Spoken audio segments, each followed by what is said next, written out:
नमस्कार दोस्तों, मैं डॉक्टर सरल। मैं अपने चैनल डॉक्टर सरल वेलनेस से बोल रहा हूं। आज मैं ऐसी चीज बताऊंगा आपको स्वस्थ रखने के लिए कि आपको बीमारी बिल्कुल दूर नहीं आएगी और आप बिल्कुल स्वस्थ रहेंगे और बीमारी से कोसों दूर रहेंगे। डॉक्टर के पास जाने की जरूरत नहीं पड़ेगी।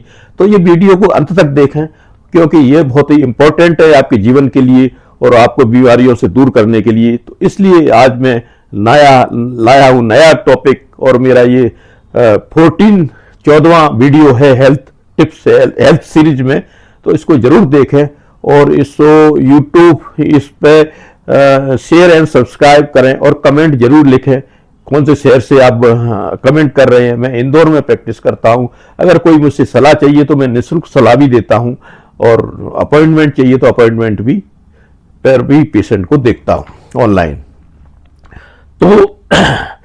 तो चलो हम शुरू करते हैं ज्यादा चर्चा करने की बजाय। तो बीमारी को हम कैसे रोकें।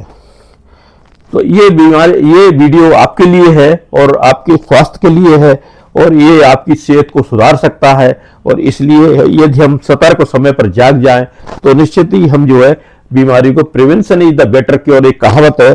तो 70% लोग हमारे हॉस्पिटल में जब आते हैं जब बीमारी एडवांस स्टेज में आती है और उसका कोई ज्यादा इलाज तो होता है पर इलाज में काफी समय लगता है और पैसा बर्बाद होता है। आजकल हॉस्पिटलाइजेशन कितना महंगा हो गया है आपको सब पता है। हालांकि कई योजनाएं गवर्नमेंट की चल रही हैं, इससे लोगों को लाभ मिलता है। तो इसमें एक बार मेरे बताए गए साल में कम से कम एक बार या 6 महीने में रूटीन चेकअप कराएं। और रूटीन चेकअप में हम ये पता लगा सकते हैं कि हम कौन कौन सी बीमारियों से पीड़ित है। सबसे पहले हम आते पहले टेस्ट पे जिसको हम सीबीसी कहते हैं। एक छोटा सा एक टेस्ट है जो काफी सस्ता भी होता है। इसमें कई बीमारियों से को हम पता लगा सकते हैं, जैसे खून की कमी, एनीमिया। अगर हीमोग्लोबिन 11 से कम है तो निश्चित ही आपको खून की कमी है। और हम ये पता लगा सकते हैं इन्फेक्शन है। अगर WBC बढ़े हुए हैं तो निश्चित ही बीमारी आपको कहीं ना कहीं इन्फेक्शन है या CRP बढ़ा हुआ है।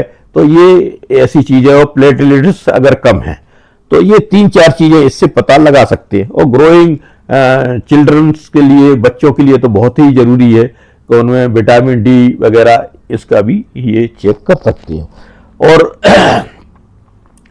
अब आते हैं हम ब्लड शुगर पे। ब्लड शुगर एक ऐसी इसलिए कराना चाहिए कि India is the capital of the diabetes. इसलिए सबसे ज्यादा डायबिटीज के लोग इंडिया में बढ़ते जा रहे हैं। इसलिए ब्लड का टेस्ट कराना चाहिए और ब्लड की फास्टिंग रहना चाहिए कम से कम 100 से नीचे, जिससे हमको ये पता लगा सके कि हमको शुगर की बीमारी नहीं है। अगर ये बीमारी हो जाती है तो निरंतर ही आपको जो है अस्पताल के चक्कर लगाना पड़ते हैं और काफी डाइट पे कंट्रोल रखना पड़ता है। और इससे छुटकारा पाने के लिए इसको चेक कराते रहे।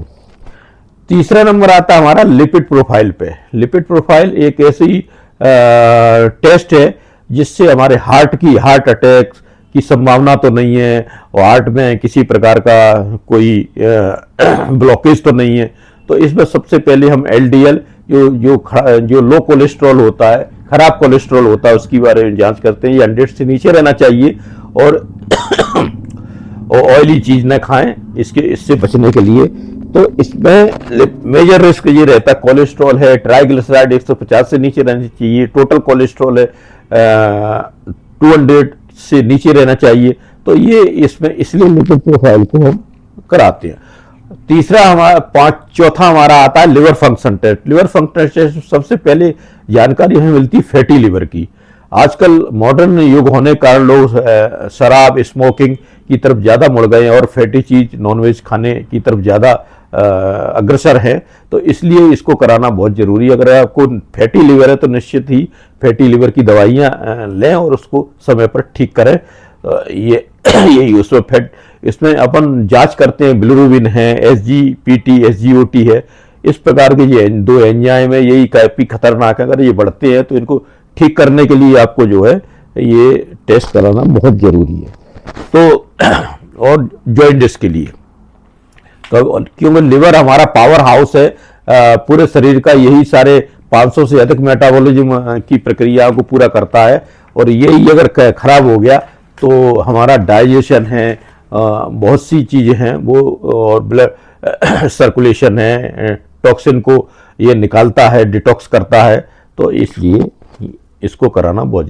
तीसरा हमारा छठवा जो है हमारा किडनी है। किडनी में हम क्रिएटिनिन टेस्ट करते हैं, और टेस्ट क्रिएटिनिन का 2 से अधिक है तो समझ लो किडनी में कोई प्रॉब्लम है। इसलिए तत्काल जो है इसको, मतलब अगर ऐसा निकलता है तो इसका ट्रीटमेंट अपन कर सकते हैं। इसमें ब्लड यूरिया है, यूरिक एसिड है, ये गोट की बीमारी के लिए, ये अर्थराइटिस वगैरह जिसको होती है, गठियाबाई जिसको बोलते हैं, इसके लिए भी इससे ये पता चलता है। और इनक्री ब्लड प्रेशर, ये अगर ये विशेषकर जो है जिनको ब्लड प्रेशर रहता है और जिनको डायबिटीज रहती है उनके लिए तो काफ़ी ये टेस्ट बहुत भी, किडनी फंक्शन टेस्ट बहुत जरूरी है। अब हम आते हैं थायराइड पे। थायराइड में हम TCH, T3, T4 करते हैं। ये बेसिकली महिलाओं में ज़्यादा थायराइड का देखा जाता है प्रॉब्लम। तो इसमें अगर आपको ये कंप्लेंट दिखती है, वेट गेन हो रहा है, भूख नहीं लग रही है, धड़कन बढ़ रही है, पसीना आ रहा है, गर्मी लग रही है, अगर ये साइन निश्चित है, और अगर गले में कोई स्वेलिंग है तो निश्चित ही इसको जाके और थकावट आ रही है, फटीग हो रहा है, तो इसमें ये टेस्ट करा के ये बीमारी का पता लगा सकते हैं, समय पर इसको ठीक कर सकते हैं। तो अब हमारा एक आया विटामिन डी। विटामिन डी जो हड्डियों के लिए होती है, जो हड्डियां मजबूत है, ऑस्टियोपोरोसिस तो नहीं हो रही है, हड्डियों का घनत्व कम तो नहीं हो रहा है, डेंसिटी कम तो नहीं हो रही है, इसलिए विटामिन डी से पूरे शरीर में कमजोरी भी आती है। और काफ़ी विटामिन डी काफ़ी जगह ये काम करता है शरीर के अंदर, इसको भी नॉर्मल रखना बहुत ज़रूरी है। तो 80% लोगों को, हमारे इंडियंस को, विटामिन डी की डिफिशियंसी रहती है। तो इसको सबसे पहला exposure of the light in the morning, 10 minute अगर आप डेली अगर बिना कपड़े, मतलब बनियान पहन के और चड्डा पहन के अगर बैठ जाएंगे छत पे, तो निश्चित ही ये आपको इसकी पूर्ति उसी से हो जाएगी, नहीं तो आपको सप्लीमेंट लेना पड़ेंगे। और एक विटामिन B12 की जांच होने से भी नर्व पेन होता है, नमनेस, टिंगलिंग है, इस प्रकार की जो बीमारी है, मतलब नर्व में इन्फेक्शन हो सकता है, पेरिफेरल न्यूराइटिस वगैरह इस तरह की बीमारियां हो सकती है, इसलिए ये है। तो और आखिरी हमारा आया ECG और चेस्ट एक्सरे। ECG से हम शुरुआत में ये पता लगा सकते हैं कि हार्ट में कोई प्रॉब्लम नहीं है। अगर ECG नॉर्मल है तो आप बिल्कुल ठीक है, अगर ECG में कुछ गड़बड़ है तो आगे का ECG, आगे का जो और भी टेस्ट है, ईको है, TMT है, ये उस पर जा सकते हैं, जिससे और ये हार्ट के बारे में पूरा पता लग सके। इसके बाद चेस्ट एक्सरे। चेस्ट एक्सरे से हम ये पता लगा सकते हैं कि हमारा कहीं बॉडी में फ्रैक्चर तो नहीं है, कहीं हमको क्रोनिक ब्रोंकाइटिस तो नहीं है, लंग्स में कोई इन्फेक्शन नहीं है, तो इसलिए हम चेस्ट एक्सरे की सलाह देते हैं।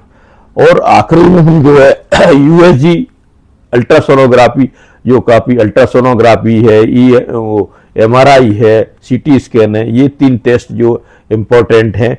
हालांकि अगर USG से ही काफ़ी बीमारियों का पता चल जाता है, तो USG में हम किडनी स्टोन है, गॉल ब्लैडर स्टोन है, और बल्कि यूटेरस है, और काफ़ी चीज़ें हम पता लगा सकते हैं, ओवेरियन सिस्ट है, ये काफ़ी चीज़ें हम पता लगा सकते हैं।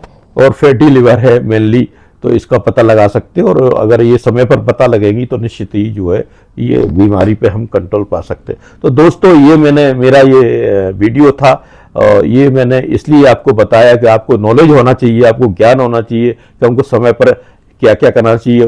ये जो जांच है साल में 6 महीने और 1 साल के भीतर एक बार रूटीन चेकअप कराना चाहिए, जिससे हमें कोई बड़ी बीमारी नहीं हो जाए।